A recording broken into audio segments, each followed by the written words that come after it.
This is one of the coolest things I've ever made. In today's video, I'm going to show you how I made my own Mjolnir using a 3D printer.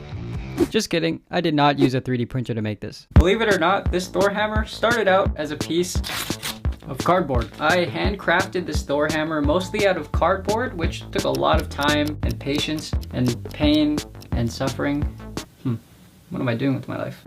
In case you want to make your own hammer, there's a free template in the description, or you can just watch me make it. Either way, I hope this video gives you some good ideas for your next build. At the end of the video, I'll show you how to properly print out the template in order to accommodate whatever paper size you're using. After printing the template, I cut off all the borders so that I could tape all the template pieces together like a puzzle. Just so you know, I used a 3D model by Henry 3D Creations to help me make many of the template pieces. If you haven't already, you should check out his Instagram. He's literally one of the best makers I've ever seen, so it's worth checking him out if you haven't already. Alright, so let's focus on this piece labeled A to start with. I traced this onto some poster board using a bit of masking tape to hold down the paper while I'm tracing. Then I can cut everything out using a sharp knife. Using a really sharp blade is actually one of the keys to making stuff out of cardboard, so it's important to regularly replace or sharpen your blade if you get into this hobby. I'll leave a link in the description to where I get my blades for cheap in case you're interested. Right here, I cut out a hole for the handle about 3 centimeters in diameter. And now you need to turn your attention to these dashed lines here, which represent where you need to fold the cardboard. Before folding, it's best if you lightly score the cardboard with a knife, which kind of relaxes the cardboard and makes it nice and easy to crease. You can also press down on all the folds with something like a pair of scissors, and that will make all the folds nice and sharp. These little tabs right here were the hardest to fold just because they're so skinny, but it's possible as long as you use the right tools and techniques that I just mentioned. Once I was happy with those folds, I super glued the flaps together like this. Now we'll move on to the piece labeled B. So just like before, the dashed lines need to be folded. You need to cut out piece B on poster board twice, and then those get glued right behind the little slit openings that we made earlier right there. See, it's coming together pretty nicely now. Next, we're going to cut out piece C and piece D. This time, instead of cutting these pieces out on a single sheet of poster board, I stacked 4 sheets of poster board on top of each other because piece C and D need a bit of height to them. When cutting out piece C and D, I've found that you get the best results when you do multiple light passes rather than trying to press down really hard and cut through it all at once. After that, I made a rectangle out of poster board right here so that I could glue piece C and D right next to each other and form this groove right here. At this point, I can take this whole thing and glue it to piece A, flip it to the other side, and do the exact same thing. So that means you need to cut out piece C and D twice, of course. Just like piece A, piece E also has some dashed lines on it which tell you where you need to fold. So following the exact same process as before, I folded all the dashed lines, then super glued the flaps together as seen here. Like before, I also cut a hole at the center right there about 3 centimeters in diameter, which is for the handle. Eventually, these two parts will need to be glued together, but because we need to add lights inside, we're going to leave them separated for now. Here we have piece F. Now this piece has some really skinny bits on it, so if you try to cut it out and then fold it, it'll be really tricky. So I actually folded the cardboard first before cutting the whole thing out, which helps a lot. For the runes on the hammerhead, I made a little paper template and glued that to a piece of poster board. In total, there are 8 of these rune panel thingies. So once I cut all 8 of those panels out, I basically tortured myself by puffy painting all the lines as cleanly and neatly as I could. By the way, if you're not familiar with puffy paint, it's basically just a type of paint that dries 3-dimensional. When the paint dries though, it does shrink a little bit, so I tried my best to kind of draw the lines a little thicker. One thing I always do when I'm using puffy paint is I'll just kind of practice on like a scrap piece just to get the feel for it before I paint the real thing, and that always helps me get better results in the end. What I'm about to do here might seem kind of useless at first, but I can assure you it makes a difference in the end. Basically, I cut various pieces of some non-corrugated cardboard, you know, the kind of cardboard that doesn't have that honeycomb thing on the inside. I glued those pieces of cardboard on the inside of the hammer, and my goal with that is sort of to give the illusion that the cracks have like depth to them, you know, and that the cracks are like actual real cracks where you can see some inner material being exposed, if that makes any sense. I used both a glue stick and super glue here because the super glue tends to get absorbed by this type of cardboard really quickly, which makes it hard to use. So the glue stick kind of helps create a barrier so that the super glue doesn't soak into the cardboard as much. I probably could have just used a different kind of glue, but I like super glue because it dries fast. Since I want to make this hammer light up, we need something clear for the light to shine through, which is why I'm cutting up this plastic here. I think these are called acrylic sign holders, and I like these because they're thin enough to where you can just score it on both sides with a knife and then snap it off pretty easily. The plastic is a little slippery, so it helps to use a bit of tape to temporarily hold it in place while I super glue the plastic together like this. The idea here is to make the cardboard fit perfectly flush over the plastic, and this was actually a bit tricky. It sometimes took a few tries for me to get the plastic pieces to be the correct size, but eventually, with a bit of trial and error, I was able to get the plastic pieces to fit pretty snugly up against the cardboard.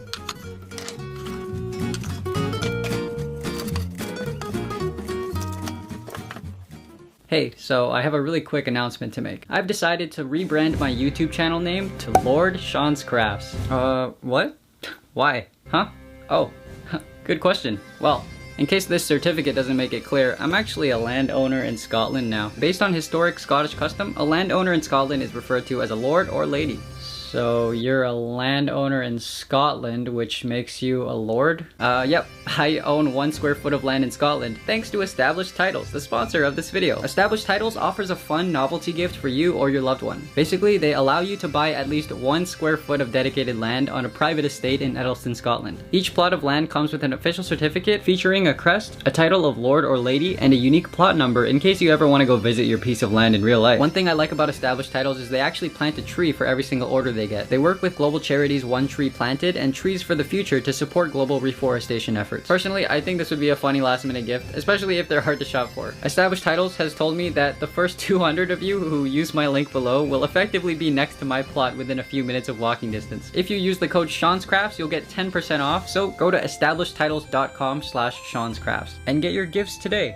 Here's what we have so far, and now that all the plastic pieces are done, we no longer have to keep these 2 pieces separate. So at this point, it's a good time to super glue these 2 pieces together, and then we'll set it aside and come back to it later. Moving on, we're gonna create that circular piece at the top of the hammerhead with all the runes on it. To do that, I first started by stacking 4 sheets of poster board on top of each other, then I glued a paper template on top of that, and then I glued that whole thing to a piece of non-corrugated cardboard. That non-corrugated cardboard is very dense compared to the white poster board, which is easier to cut through. So as I'm carving out the runes, I'm sort of able to cut and peel the 4 layers of poster board on top, while easily keeping the brown cardboard at the bottom still intact. Some of these letters have a loop, like this one right here for example, and in those cases I always found it easier just to cut and glue a separate piece of cardboard rather than try to meticulously carve it all out in one shot. By the way, if you're enjoying this video and you want to help keep my channel going, all you have to do is just hit the thumbs up button, and that tells YouTube that you like this video and that YouTube should show this video to more people. So thank you. All the pieces that make up the hammerhead have now been made out of cardboard, so the next step is to harden the cardboard. For that, I'm using some Bondo fiberglass resin. I covered everything both inside and outside with a few coats, and afterwards I sprinkled a bit of baby powder to remove as much tackiness as possible before sanding all the pieces with 120 grit sandpaper, which gets rid of some high spots that formed from the resin. Once I was done sanding, I sprayed everything with a generous coat of filler primer. Filler primer, if you don't know, is basically just a really thick spray paint that's meant to fill in any tiny gaps and imperfections on the surface. After the filler primer dried, I sanded with 320 grit sandpaper, then hit everything with one more coat of filler primer, and finally did one more pass of sanding with some 600 grit sandpaper. Here's what all the pieces were looking like so far, and now I can go ahead and glue that disc piece to the top of the hammerhead using a bit of super glue. The next thing I need to do is crack the hammer, of course. So I gathered these photos of the hammer from various different angles and kind of edited them a little bit so I could more easily see where I need to draw the cracks. Now those photos I'm using there aren't really the best because at the time that I was doing this, the movie hadn't been streaming on Disney Plus yet, but thankfully I was still able to see a decent amount just by watching the trailers and teasers and all that stuff.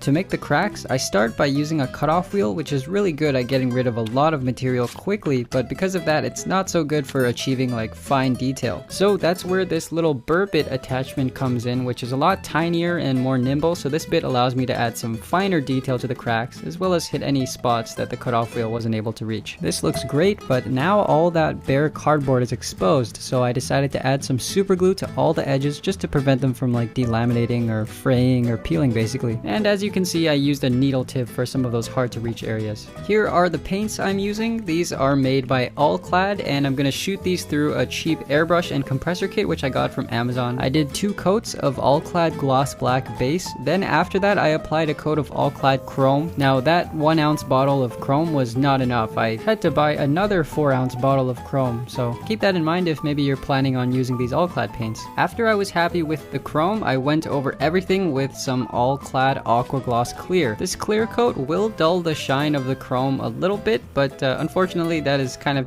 to be expected when you're dealing with chrome paint. For now I only did 1 coat of clear, but later on down the line I'll come back and do a couple more coats.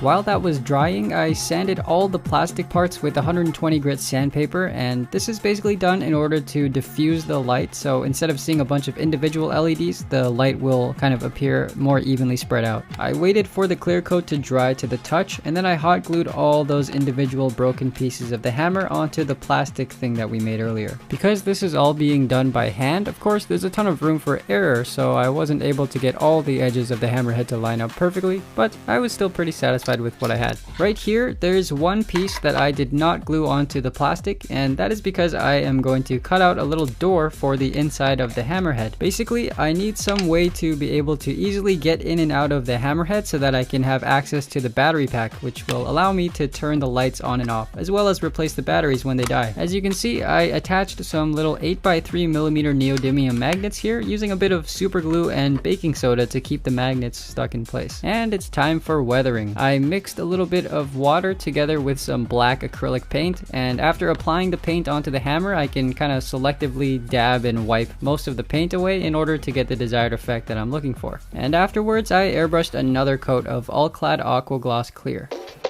For the handle, I am using a PVC pipe with an outer diameter of about 1 1/8 of an inch. I cut the PVC pipe down to the size I wanted and sanded the plastic with some 80 grit sandpaper in order to roughen up the surface, which will allow the leather to adhere better. The leather that I'm using is just some basic leather that I found on Amazon, and even though this leather already has an adhesive backing to it, I still decided to use contact cement anyway because the adhesive is really weak and there's no way it would actually stay on there permanently. Of course, there's a bit of a seam right here, but I tried my best to keep it as clean as I could.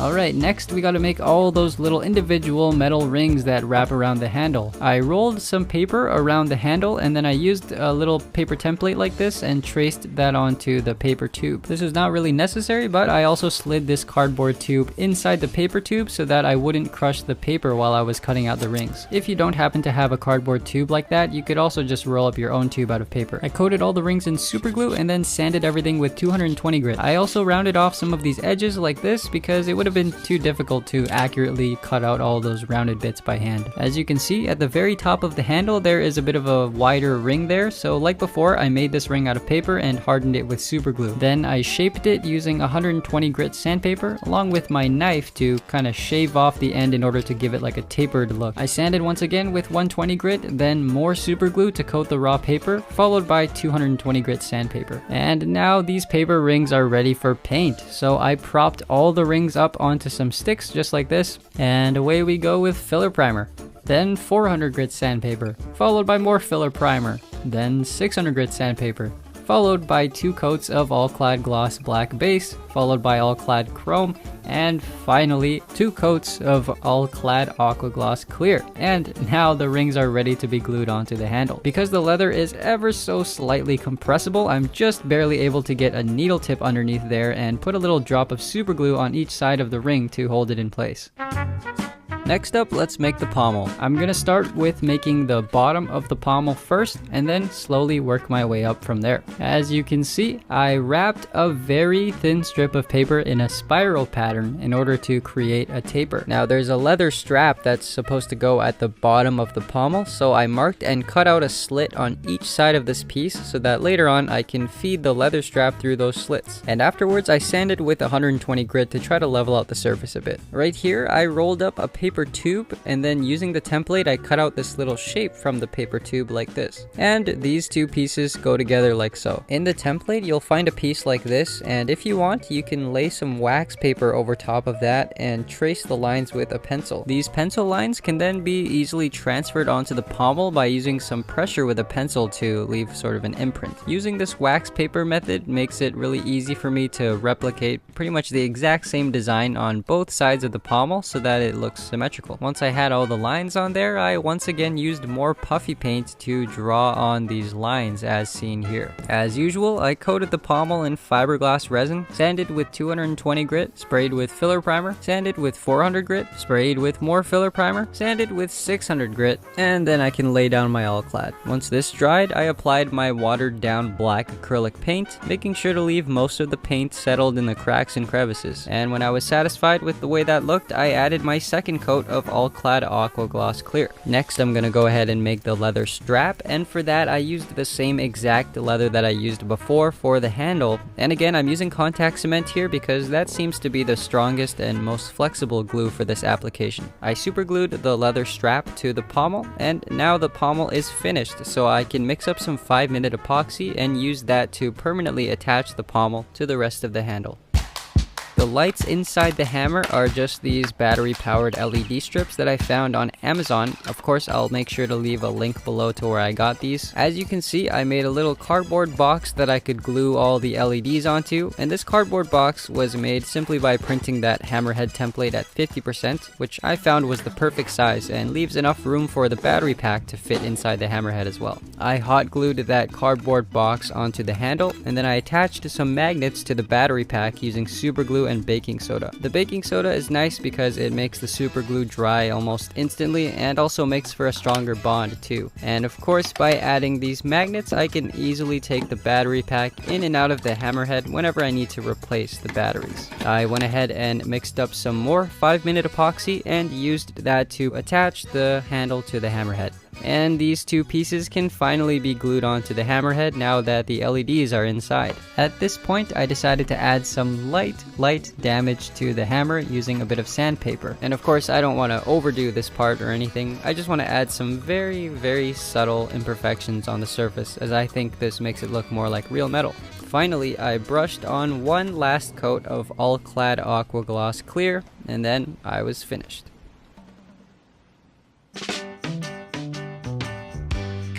Tend the garden with me. We have so many seeds to sow. When the harvest comes in, it will be time to share what we have grown. We were having the time of our lives when we started.